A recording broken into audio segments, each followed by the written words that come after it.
እቲ ታሪክ ክጅምር ኣብ ኣሜሪካ ዋሽንግተን ውሽጢ ዝነብር ክሪስ ዝተባህለ መንእሰይ ኣብ መንገዲ ብእግሩ ክጓዓዝ ንዕዘብ። ክሪስ ወተሃደራዊ ፍሉይ ሓይሊ ዝነበረ ኮይኑ ድሕሪ ናይ ነዊሕ ኣገልግሎት ተፋንዩ ናብ ዝዓበየሉ ከተማ እንዳተመለሰ ከሎ ኣብ ከባቢ ገዛውቱ ምስ በጽሐ ቀደም ናይቲ ከባቢ ሰባት ኣኪቡ ዝሰርሕ ዝነበረ ሓደ ፍሉጥ ትካል ኣብ ቀረባ ግዜ ከም ዝተዓፀወ ዝሕብር ኣብ ማዕጾ ሊስታት ተጠቂዑ የንብብ። ነቲ ጽሑፍ እንዳንበበ ከሎ ናይቲ ከባቢ ናይ ፖሊስ ሓላፊ ሞትኪንስ ዝተባህለ ሰብ ብመኪና ናይ ፖሊስ ክሓልፍ ንክሪስ ይሪኦሞ ብቕጽበት ክሪስ ናይ ኣሜሪካ ፍሉይ ሓይሊ ከም ዝኾነ ይፈልጦ። ሞትኪንስ ካብ መኪንኡ ወሪዱ ምስ ክሪስ ዝተወሰነ ድሕሪ ምዕላሎም ሞትኪንስ ብዝሓዛ መኪና ንክሪስ ናብ ገዝኡ የብጽሖ። ክሪስ ናብ ገዝኡ ምስ በጽሐ ሓፍቱ ሚሼል ኣቦኡን ኣዲኡን ኣብ ኣፍ ደገ ንወዶም ድምቕ ዝበለ ኣቀባብላ ምስ ገበርሉ ናብ ገዛ ብሓደ ኣተዉ። ኣብ ውሽጢ ገዛ ህፃን ኮሎ ዝፈልጦ ዝነበረ ወዲ ሓፍቱ ፒት ዓብዩ ሪኦሞ ክሪስ ሰላም ይብሎ። ንጽባሒቱ ክሪስ ኣብ ገዝኡ ዝስራሕ ስራሕ ኣብ ስራሓሉ ዝነበረ እዋን ክሪስ ከም ዝመፀ ሰምዐ። ሬይ ዝተባህለ ናይ ቀደም ዓርኩ ናብ ገዝኡ መፂኡ ድሕሪ ሰላምታ ኣብ ምውቕዕላል ተጸመዱ። ድሕሪ ዝተወሰነ ሰዓት ሬይ ቅድሚ ምኻዱ ድሕሪ ሰዓት ናይ ረግቢ ግጥም ምስ ናይ ቀደም ናይ ሃይስኩል መምሃርቶም ስለ ዘለዎም ንኸይተርፍ ነጊርዎ ይኸይድ። ድሕሪ ቀትሪ ክሪስ ናብቲ ዝተባህለ ቦታ ብምኻድ ምስ ናይ ቀደም ናይ ሃይስኩል መምሃርቶም ፈተውቱን ብምርኻብ ኣብ ክልተ ተመቒሎም ክጻወቱ ጀመሩ። ናይ ክሪስን ሬይን ኣባላት ዝገጥሙ ሃሚልተን ብዝበሃል ናይ ከተማኦም ሃፍታምን ናይ ሃይስኩል መምሃርቶምን ዝነበረ ከም ዝኾነ ንዕዘብ። ቤተሰብ ሃሚልተንን በዓሉ ሃሚልተንን ናብ ዝኹሉ ሃፍቲ ዝበጽሓሉ ምኽንያት ቤተሰብ ሃሚልተን ብዘለዎም ብዙሕ ናይ ቁማር ገዛታት ከም ዝኾነ ክንርዳእ ንኽእል። እቲ ጸወታ ተጀሚሩ ክሪስ ብኣንጻር በዓል ሃሚልተን ዘለዎ ጓንታ ኮይኑ እንዳተጋጠመ ከሎ ክሪስ ንወዲ ሓፍቱ ፒት ምስ ሓሽሽ ዝስሕቡ ኮይኑ ክዛነ ይዕዘቦ። ክሪስ ቀልቡ ናብቲ ጸወታ ብምግባር ኣብ ግጥም ተጸሚዱ ብዝነበረሉ ቡዝ ዝተባህለ ናይ በዓል ሃሚልተን ኣባል ኮነ ኢሉ ኣብ ልዕሊ ክሪስ ፋውል ሰርሐ። ክሪስ ግን ብዓቕሊ ወልሓደ ከይበሎ ይተርፍ። ድሕሪ ጸወታ ሃሚልተንን ኣባላቱን ንክሪስ ናብቲ እንዳ ቁማር ንኽመፁ ይጋብዞሞ ይኸይድ። ድሕሪ ክሪስ ንወዲ ሓፍቱ ፒት ረኺቡ ሓሽሽ ካብ ዝጥቀሙ ክርሕቕ ዋላ እንተመኸሮ ፒት ግን ሕራይ ወይ ኣይከውኒ ከይበለ ብዘይ መልሲ ናብ ገዙ ይኸይድ። ንምሸቱ ክሪስ ምስ ሬይን ካልኦት ብጾቱን ብምዃን ናብቲ ዝተዓደምዎ እንዳ ቁማር ኣምርሑ። ናብቲ ውሽጢ ምስ ኣተዉ ድማ ክሪስ በቲ እንዳ ቁማር ግዝፈትን ኣብኡ ብዝረኣየን ጽቡቕ ኣታዋልድን ይግረም። ሃሚልተን ድማ ንክሪስ ይረኽቦሞ ሎሚ ክሪስ ጋሻ ስለ ዝኾነ ናይ ቪኣይፒ ክንክን ክግበረሉ ከም ዝኾነ ይነግሮሞ ኣሳሰይቲ ብምጽዋዕ ንክሪስ ናብ ሓደ ክፍሊ ሒዞሞ ይኸዱ። ኣብቲ ቪኣይፒ ድማ ሓንቲ ጽቡቕቲ ጓል ንክሪስ ጥራሕ ክትስዕስዓሉ ጀመረት። ክሪስ ኣብ መንጎ ሰሓቑን ደስትኡን ትስዕስዓሉ ዝነበረት ጓል ጽቡቕ ገይሩ ምስ ረኣያ ኣብ ሃይስኩል ከሎ ዘፍቅራ ዝነበረት ዴኒ ዝተባህለት ምዃና ከስተውዕል ከኣለ። ዴኒ እውን ጽቡቕ ገይራ ንክሪስ ምስ ረኣየቶ ብስራሓ ሓፊራ ማዕጾ ዓጽያ ደገ ወፀት። ክሪስ ድማ ናብቲ መጻወቲ ቁማር ተመሊሱ ሓደ ዓርኩ ቁማር ክጻወት እንዳተዓዘቦ ከሎ እቲ ቁማር ዘጻወት ሰብ ክዕምጽ ክሪስ ስለ ዝተስተውዓለሉ ክሪስ ነቲ ጸዋቲ ብዝገበሮ ነገር ምስ ተዛረቦ እቲ ኣጸዋቲ ብቕጽበት ነቶም ናይቲ ገዛ እንዳ ቁማር ጋርድታት ጸዊዑ ንክሪስ ከውጽእዎ ይእዝዝ። ድሕሪ ክሪስ ነቶም ከውጽእዎ ዝመጹ ክቕጥቅጦም ጀመረ። ግን ቁጽሮም ብዙሕ ስለ ዝነበረ ድሕሪ ዝተወሰነ ባእሲ ንክሪስ ከሕምቕዎ ከኣሉ። ቀጥቂጦም ምስ ጠገብዎ ናብቲ ቡዝ ዝተባህለ ናይቶም ሓላውቲ ሓላፊ ይወስድዎ።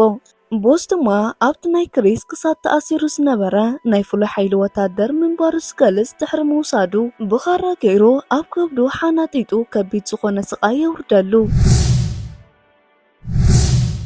ድሕሪዚ ንክሪስ ብዙሕ ደም ስለ ዝፈሰሶ እቶም ሰባት ሞይቱ ኢሎም ብምሕሳብ ኣብ መንገዲ ደርበይዎ። ክሪስ ግን ዕድል ገይሩ ብህይወት ተሪፉ ኣብ ሓደ ፀግዒ መንገዲ ዝረኸቦ ሰብ ናብ ሆስፒታል ይወስዶ። ኣብቲ ሆስፒታል ምስ በጽሐ ሓካይም ንክሪስ ተረባሪቦም ካብ ሞት የትርፍዎሞ። ንቤተሰቡ ክሪስ ሕጂ ዘድልዮ ነገር ዕረፍቲ ጥራሕ ከም ዝኾነ ይነግርዎም። ክሪስ ድሕሪ ዝተወሰነ በብንእሽተይ ድሓን ኣብ ዝኾነሉ ቤተሰቡ ናብ ገዝኦም ይመልስዎ።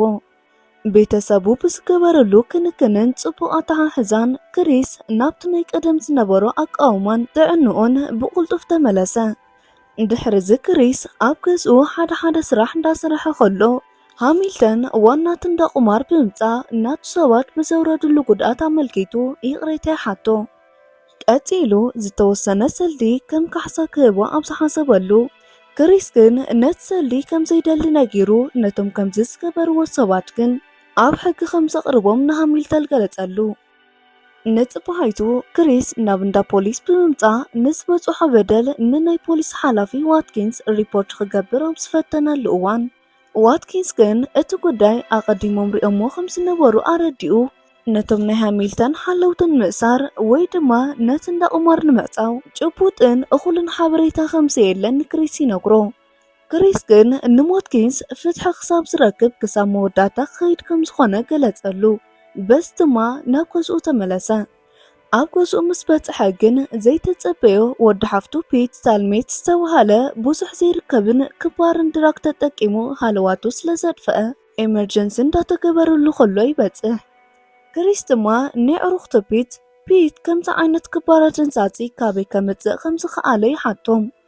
ዓርኪ ፒት ድማ እቶም ኣብቲ እንዳ ቁማር ዘለዉ ሓለውቲ ነታ ኣደንዛጺ ንኹሉ ኣብቲ ከተማ ዘሎ ሰብ ከም ዘከፋፍሉ ገለጸሉ። ክሪስ ድማ ናብ ገዝኡ ብምእታው ተዓጢቑ ናብቲ እንዳ ቁማር ክኸይድ አንቀደ። ኣቦኡ ንክሪስ ክረጋጋእ ዋላ እንተነገሮ ክሪስ ግን ኣይፋል ብምባል ናብቲ እንዳ ቁማር ከደ። ኣብቲ ቦታ ምስ በጽሐ ካላሽን ሒዙ ከኣቱ ሓሲቡ እኳ እንተነበረ ዳሕራይ ግን ሓሳቡ ቀይሩ ርውድ ዝበለ ዕንጨይቲ ሒዙ ብምእታው ንናይ ሃሚልተን ናይ ቁማር መጻወቲ ማሽናት ሓደ ብሓደ ክሰባብሮም ጀመረ። እቶም ናይቲ እንዳ ቁማር ሓለውቲ ንክሪስ ጠጠው ከብልዎ እንተደለዩ ክሪስ ግን ልክዕ ከምቶም ናይ ቁማር ማሽናት ንዕኦም እውን ክሰባብሮም ጀመረ። ኣብ መወዳእታ ድማ ነቲ ቦስ ዝተባሃለ ሓላፊኦም ረኺቡ ቀድቂጡ ነቲ ዝወሰደሉ ናይ ፍሉይ ሓይሊ ናይ ክሳድ ሃብሉ መንጠሎ። እዚ ኩሉ ነገር ኣብ ላዕሊ ኮይኑ ዝዕዘብ ዝነበረ ሃሚልተን ቀልጢፉ ነቲ ጉዳይ ንፖሊስ ሪፖርት ስለ ዝገበረ ክሪስ ስርሑ ወዲኡ ብመኪና ናብ ገዝኡ እንዳተመለሰ ከሎ መኪንኡ ብናይ ፖሊስ መኪና ተኸበበ። ኣብ ትሕቲ ቁፅፅር እውን ኣተወ። ክሪስ ድማ ኣብቲ እንዳ ፖሊስ ብዙሕ ከይጸንሐ ናብ ቤት ፍርዲ ድሕሪ ምኻዱ ኣብቲ ውሽጢ ቤት ፍርዲ ብዙሓት ናይ ሃሚልተን ሰራሕተኛታት ኣብ ልዕሊኡ መስከሩ። ክሪስ ድማ ናብቲ ዝቆፀሮ ጠበቁኡ ምስ ረኣየ እቲ ጠበቃ ክከላኸለሉ ብዘይምኽኣሉ እቲ ጠበቃ ንባዕሉ ብሃሚልተን ዝተገዝአ ከም ዝኾነ ክርዳእ ከኣለ። ድሕሪዚ ክሪስ ንነብሱ ባዕሉ ክከራኸር ፍቓድ ድሕሪ ምሕታቱ ናብቶም ኣብኡ ዝነበሩ ፈጸምቲ ሕጊ ብምኻድ ኣብ ናይ ሃሚልተን እንዳ ቁማር ከባብን ንዘለዉ መንእስያት ዘሰናኽል ከቢድ ገበን ይስራሕ ከም ዘሎን እቲ ገበን ድማ ሃሚልተን ብሰራሕተኛታቱ ገይሩ ናብ ከተማ ዘለዉ ማሕበረሰብ ኩሎም ከቢድ ኣደንዛዚ ሓሽሽ ይከፋፍል ከም ዘሎን ገለጸሎም። ቀፂሉ ብተወሳኺ እቶም ሓለውቲ ኣመና ጨካናት ስለ ዝኾኑን ብከብዶም ጥራሕ ስለ ዝሓድሩን ብምግላጽ ጠጠው ከብሎም ስለ ዝሓሰበ ንዕኡ ክሳብ መቕታል ስጉምቲ ብምውሳድ ቅድመ ዋርሕ ኣብ ልዕሊኡ ንዘብፅሕሉ ከቢድ ዝኾነ ማህሰይቲ ክዳኑ ከፊቱ የርእዮም። እቶም ፈጸምቲ ሕጊ ንናይ ክሪስ ምስክርነት ድሕሪ ምስምዖም ክሪስ ብነፃ ንክፍታሕ ይውስኑሉ እሞ ክሪስ ብነፃ ይፍታሕ። እዚ ድሕሪ ምዃኑ ድሕሪ ዝተወሰነ ዋርሕ ኣብቲ ከተምኦም ሰባት ንናይ ፖሊስ ሓላፍነት ንክወዳደሩ ስለ ዝተመረፁ ክሪስ ድማ ስለ ዝተዓወተ ናይ ዋትኪን ቦታ ሸፊኑ ናይ ፖሊስ ሓላፊ ኮይኑ ክሰርሕ ጀመረ። ክሪስ ተመሪፁ ናብቲ እንዳ ፖሊስ ንመጀመርያ መዓልቲ ኣብ ዝኣተወሉ ንዋትኪንስን ንኻልኦት ብግቦ ዝተጨማለቑን ፖላይስ ስለ ዝሰጎጎም እቲ እንዳ ፖሊስ ባዶ ተረፈ። ንጽባሒቱ ክሪስ ንሃሚልተን መኪና ሒዙ ምስ ሓንቲ ጽቡቕቲ ጓል እንዳኸደ ከሎ ጠጠው የብሎሞ ፓቴንት ንኸርእዮ ይሓቶ። ሃሚልተን ብትዕቢት ፓቴንቱ ምስ ኣርኣዮ ብሓድሽ ስርሑ ክላገጸሉ ጀመረ። ክሪስ ድማ ብዘይ ምውልዋል ነታ ጽቡቕቲ መኪና ናይ ሃሚልተን ብድሕሪኣ ብበትሪ ሰይሩዋ ገዲፍዎ ይኸይድ። ድሕሪዚ ክሪስ ናብ ዓርኩ ሬይ ብምኻድ ንዓርኩ ናይ ፖሊስ ስልጠና ወሲዱ ምስኡ ክሰርሕ ሕቶ የቕርበሉ። ሬያ መጀመርያ ሕራይ ዋላ እንተዘይበለ ክሪስ ግን ከተማኦም ዘበላሽው ዘለውን ኣደንዛዚ ሓሽሽ ዘከፋፍሉ ዘለዉ ምስኡ ኮይኑ ክከላኸሎም ስለ ዘእመኖ ሬይ ብሓንሳብ ምስኡ ኮይኑ ክሰርሕ ይሰማዕ። ድሕሪ እታ መዓልቲ ድማ ክሪስን ሬይን ኣብቲ ከተማ ንዘለዉ ኣከፋፈልቲ ሓሽሽ በብሓደ ንኹሎም ይሕዝዎ እሞ ኣብ መወዳእታ ድማ ነቲ ቡስ ዝተባሃለ ናይቶም ሓለውቲ ሓላፊ ናብ ገዝኡ ብምኻድ ገዝኡ ብምፍታሽ መኪንኡ ሰባቢሮም ኣሰርዎ። ድሕሪ ዝክሪስ እቶም ዝኣሰሮም ሰባት ዳርጋ መብዛሕትኦም ናይ ሃሚልተን ሰራሕተኛታት ብምዃኖም መጠን ሃሚልተን ኣብ ቤተሰቡ ጉድኣት ከይብፅሕ ብምስጋ እናዓርኩረይ ናብ ቤተሰቡ ብምልኣኽ ንሱ ድማ ኣብቲ ቤት ማእሰርቲ ንምጽናሕ ይውስን። ንምሸቱ ክሪስ ኣብቲ ቤት ማእሰርቲ ከሎ እታ ናይ ሃይስኩል መምሃርቱ ዴኒ መፀት። ድሕሪ ስዴኒ ምስ ሃሚልተን ስራሕ ጠጠው ከም ዘበለት ነገረቶ። በስ ድማ ኣብ ፀወታን ዕለልን ኣትዮም ብዙሕ ድሕሪ ምጽናሕ ከይሓሰብዎ ይሰዓዓምሞ በታ ምሸቲኣ ብሓንሳብ ክሓድሩ ከኣሉ።